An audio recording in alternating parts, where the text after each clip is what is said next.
They say a mother's love knows no bounds, but I learned that children's greed certainly does. I'm Eleanor, born in 1952 in Austin, Texas, back in 2019, at 67. My son Marcus came to me with his big dream and empty pockets. I felt hopeful, seeing his passion, but then something happened that shattered my heart completely. Today, at 72, sitting in my own home again. I'm finally sharing this because every mother needs to know when enough is truly enough. If you're listening, drop your location below, and please subscribe and like. This story might save you from my mistakes. It started on a humid Tuesday morning when Marcus knocked on my door.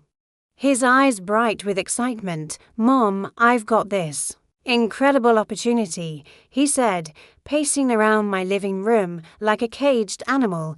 "There's this perfect spot downtown for a craft spirits bar.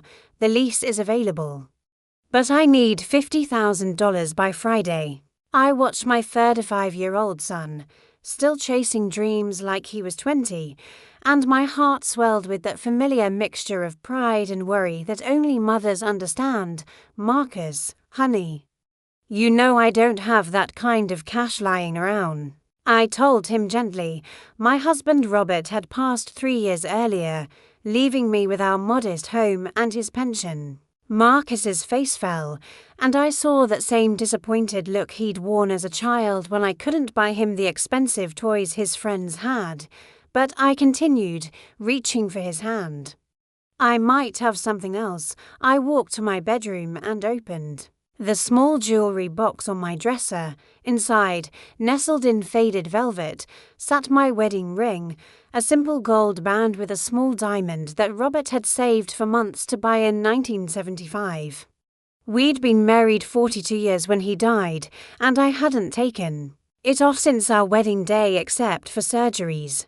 The ring caught the morning light, and I remembered Robert slipping it onto my finger, promising we'd build something beautiful together. "Mom, what are you doing?" Marcus asked when I returned, the ring warm in my palm. "This ring," I said, my voice steady despite my racing heart. "It's worth about $60,000. The diamond market has been good, and your father always said it was an investment." I held it out to him. "Take it. Sell it, build your dream." Marcus stared at the ring, then at me, for a moment. I thought I saw tears in his eyes, then he laughed. Not the joyful laugh I'd hoped for, but something cold and mocking. "Mom, seriously, you want me to hock your old wedding ring? That's your big solution?" He shook his head. "I need real money, not some sentimental jewelry." The words hit me like a physical blow. "Marcus, this ring represents everything your father and I built together. It's not just jewelry, it's our love, our sacrifice. It's a piece of metal with a rock in it." He interrupted. "Look, I appreciate the gesture, but I need actual investors, not pawn shop money." He stood up, straightening his expensive jacket, the one I'd helped him buy for job interviews. "I'll figure something else out." But I couldn't let it go. The next morning, I drove to the jewelry district downtown and walked into Goldstein and Sons, a place Robert and I had passed countless times during our construction days. The elderly appraiser, Mr. Goldstein himself, handled my ring with reverence. "This is beautiful work," he said softly. "The setting is vintage. The diamonds are of excellent quality. I can offer you $65,000. I signed the papers with shaking hands and walked out with a cashier's check, feeling like I'd just sold a piece of my soul. When I called Marcus with the news, his tone shifted immediately. "Mom, you're amazing. I'll pay you back with interest once the bar takes off." But there was something in his voice, a calculation that made my stomach turn. The bar opened 6 months later. Marcus named it Copper and Grain, and I wasn't invited to the grand opening. I learned about it from Facebook photos posted by my daughter Sarah, who lived in Seattle and rarely visited. In the pictures, Marcus stood behind a gleaming bar, surrounded by friends and investors, raising a toast. There was no mention of the wedding ring that had made it all possible. Things got worse from there. Marcus's wife Jennifer started making comments about how I was getting older and might need more appropriate living arrangements during Sunday dinners. She'd mention how the main house was really too big for one person and how the little ado in the backyard was so cute and cozy. Marcus would nod along, avoiding my eyes. The final blow came on a rainy Thursday in November. Marcus arrived with a moving truck, and to men I didn't recognize, Mom. "We've talked about this," he said, though we absolutely had not. "The ADU is perfect for you, smaller, easier to maintain, and we can keep an eye on you." Jennifer stood behind him, arms crossed, tapping her foot impatiently. "This is my home, Marcus," I said. My voice barely above a whisper. "Your father and I built this house. We raised you and Sarah." And now it's time to be practical, Jennifer chimed in. "The main house has equity we can use to expand the business. You'll be much happier in the ADU. It's like having your own little apartment." I watched them pack my belongings, 47 years of memories stuffed into boxes and carried to the 400-square-foot structure in my own backyard. The ADU had a tiny kitchenette, a Murphy bed, and one small window that looked out at the house where I'd raised my children. That first night, lying on the unfamiliar mattress, I stared at the ceiling and wondered how the woman who'd sacrificed her most precious possession had ended up exiled in her own backyard. The irony wasn't lost on me. I'd sold my wedding ring to help my son achieve his dreams, and in return, he'd stolen mine.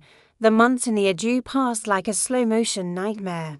I'd wake up each morning and see Marcus and Jennifer through my tiny window, living their lives in my house, using my kitchen, sleeping in the bedroom Robert and I had shared for decades.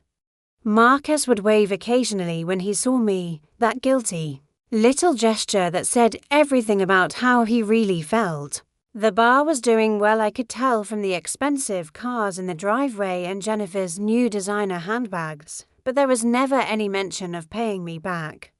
It was during one of those sleepless nights in February that I remembered something.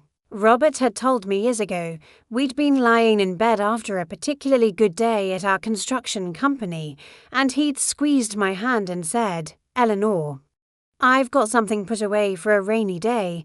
If anything ever happens to me, check behind the water heater in the basement. There's more to our story than you know." I'd forgotten about it completely in the chaos of his illness and death, but sitting in that cramped ADU, feeling more alone than I'd ever felt in my life, his words came flooding back. The next morning, while Marcus and Jennifer were at work, I used my key to enter the main house, my house, and went down to the basement, behind the old water heater.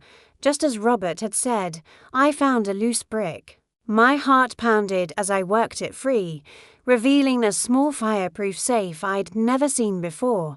Inside was a manila envelope containing stock certificates, hundreds of them, for Hartwell Construction, the company Robert and I had built from nothing. In the 1980s, we'd sold it in 2010 when Robert got sick, but apparently he'd negotiated to keep a significant stake that I knew nothing about. I drove straight to our old financial advisor, Tom Morrison, who'd handled our retirement planning. His face went pale when he saw the certificates. "Eleanor, do you have any idea what these are worth?" he asked, his fingers trembling as he calculated. "The company went public 5 years ago, these shares. They're worth nearly $800,000. $800,000. I sat in Tom's office, staring at the number on his computer screen, feeling a mixture of shock, grief, and something else, a burning sense of purpose. Robert had left me this gift, this security. And I'd been living like a pauper in my own backyard, while my son spent money that had cost me my most precious possession. That evening, I called both my children. Sarah flew in from Seattle immediately, her face a mask of concern and confusion. Marcus arrived reluctantly, Jennifer in tow, both of them clearly annoyed at being summoned. We sat in the main house living room. I'd insisted on that, and I told them about the discovery. 800,000. Marcus's eyes lit up like Christmas morning. Mom, this is incredible. We can expand copper and grain, maybe open a second location. Jennifer's been looking at this perfect spot and I could finally quit that awful job and focus on my art. Sarah interrupted, her voice breathless with excitement. I've been wanting to rent a proper studio space in Capitol Hill. Stop, I said quietly, and something in my tone made them both freeze. Just stop talking for a moment and listen to me. I looked at my children, really looked at them, and saw strangers. Marcus, who'd mocked my wedding ring and exiled me to the backyard. Sarah, who'd visited twice in 3 years and never once asked how I was managing alone. These weren't the babies I'd nursed through fevers or the teenagers I'd driven to soccer practice. These were adults who saw me as nothing more than a source of funding. I've made a decision about this money, I continued. I'm creating an irrevocable trust called Women Rebuilding Texas. It will provide housing, job training, and support for women escaping domestic violence. Women re-entering the workforce after raising children, women who have nothing left and need a second chance. The silence that followed was deafening. Then Marcus exploded. Are you insane? You're giving away our inheritance to strangers. Mom, I need that money. The bar has expansion opportunities, and you know how hard it's been hard. I stood up, feeling stronger than I had in months. You want to talk about hard, Marcus? Hard was selling my wedding ring, the symbol of 42 years of marriage, to fund your dream. Hard was watching you mock that sacrifice. Hard was being evicted to the backyard of my own home while you lived off my generosity. Jennifer jumped in, her voice shrill. Eleanor, you're being emotional. Think about your family, your real family. These random women don't mean anything to you. They mean everything to me, I said firmly. Because I am one of them now. I'm a woman who gave everything to her children and was left with nothing. I'm a woman who needs to rebuild. Sarah tried a different approach, her voice soft and manipulative. Mom, I understand you're upset, but this is Dad's legacy. He would have wanted it to go to his children, his grandchildren, your father's legacy. I interrupted, was teaching me that love isn't about what you can get from someone, it's about what you can give. He taught me about integrity, about building something meaningful. This trust is exactly what he would have wanted. The legal process took 3 months. I worked with the best attorneys in Austin, making sure the trust was bulletproof and irrevocable. Marcus and Jennifer tried everything. Guilt trips, threats, even suggesting I was mentally incompetent. Sarah flew back twice, bringing photo albums and trying to appeal to my maternal instincts. But I'd made my decision, and Robert's hidden gift had given me the power to see it through. The press conference was held at the Austin Women's Center on a bright May morning. I'd planned to remain anonymous, letting the lawyers handle the announcement, but as I sat in the back row, watching the faces of the women who would benefit from the trust survivors, single mothers, women starting over, I felt Robert's presence beside me. I stood up and walked to the podium. My name is Eleanor Hartwell, I said, my voice carrying across the room, and I want to tell you why this trust exists. I saw Marcus and Sarah in the crowd. They'd come despite everything, perhaps hoping for one last chance to change my mind. As I spoke about second chances and the power of women supporting women, I watched their faces change from anger to something that might have been understanding. After the event, Marcus approached me hesitantly. Mom, I'm sorry, about the ring, about the house, about everything. His voice was thick with emotion. I was so focused on what I wanted that I forgot who you are. I handed him a business card. This is a small business mentor I know. If you want to expand copper and grain, do it on your own merit. Build something you can be proud of. Then I turned to Sarah. Your inheritance account is the one your father set up for you years ago. I've transferred it to the trust as well. If you want to be an artist, create something that matters. Today, 6 months later, I'm back in my house. Marcus and Jennifer moved out quietly, and while our relationship is still healing, there's hope. The trust has helped 43 women so far, and I run weekly Zoom sessions called Rebuilding Together, where we share stories and support each other. Sometimes love means giving everything. Sometimes it means knowing when to stop. Moral lesson. True strength blooms when we choose purpose over possession, creating legacies that nurture souls rather than bank accounts, transforming pain into hope.